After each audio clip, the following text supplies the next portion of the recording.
It's been 30 years since the first cases of HIV/AIDS were discovered in the United States. In the last 3 decades, there have been numerous advancements in treatment and in research. That research has not only helped those suffering from HIV or AIDS, which has led to advancements and discoveries in other areas of medicine, from gene therapy to leukemia and cancer treatments and cure. HIV/AIDS research has given us a deeper understanding of the human body, the immune system, and where the next steps in medicine may lie. HIV and the research associated with it affects every one of us, our children, and our future. But it also affects every one of us in a very different way.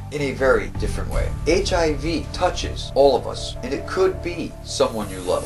Podría ser uno de tus seres queridos. Or someone we know as a casual acquaintance. Or if you're a member of a risk group, which, believe it or not, in one way or another, most of us are. It affects your life and your behavior. HIV doesn't have to be the killer that it's been. As a matter of fact, the growing numbers, and you'll hear a lot on this video and in other videos and in future videos and during the upcoming charity event, you will hear a lot about the numbers when it comes to HIV and the number of people living with HIV or AIDS. And those are large, scary numbers. But the important thing to remember is the word living. These people are living with HIV/AIDS. And it's a huge difference than what it was 30 years ago. Yes, HIV/AIDS cases are on the rise. There is no doubt about it. But these people are alive. And in years past, many of them cannot say that they would be that lucky. It has been research in scientific and medical fields pursuing a cure for this disease that have led to the treatments that allow people to live longer. People living longer with HIV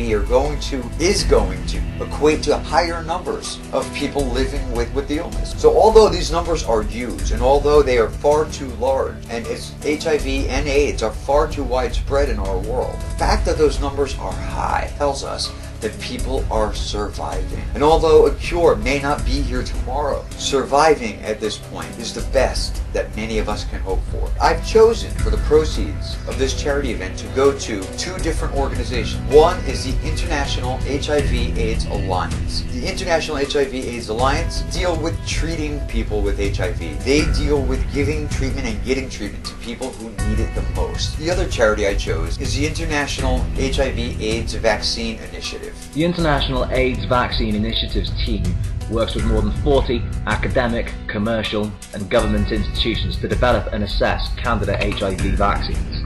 Together with their partners, they have so far evaluated 6 vaccines in early stage clinical trials conducted in 11 countries across 4 continents. To do this critical work, they together with local research institutions have developed a network of sophisticated laboratories in India and in southern and eastern Africa. Their human immunobiology laboratory in London helps coordinate the work of these labs. In developing countries, they work closely with governmental, community and civic organisations to ensure the transparent and ethical conduct of clinical trials.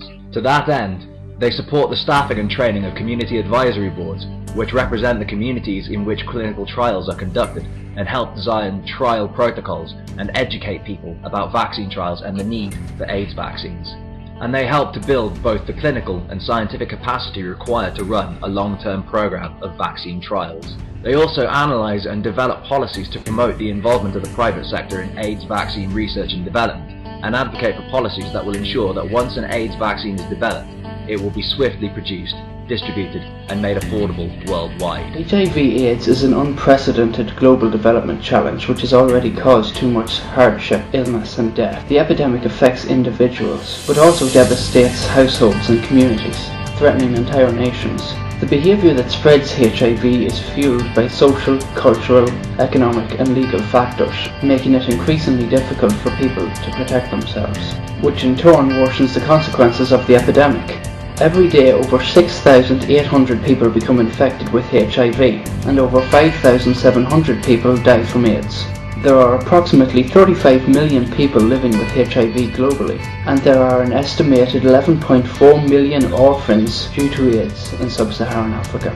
The International HIV/AIDS Alliance responds to the need for a specialist, professional intermediary organisation to work in effective partnership with non-governmental and community-based organisations in developing countries, plus national governments, private and public donors and the United Nations system. The Alliance's mission is to support communities in developing countries to play a full and effective role in the global response to AIDS. Over the past 13 years they have provided support to thousands of community-based organisations spanning Africa, Asia, Eastern Europe and Latin America. To make a real difference, the Alliance focuses on integrated responses to HIV/AIDS that combine HIV prevention, AIDS care and treatment, and support to children affected by the epidemic. It also emphasises work with those who are hardest but vital to reach, people from marginalised groups who are most vulnerable to and most affected by HIV/AIDS.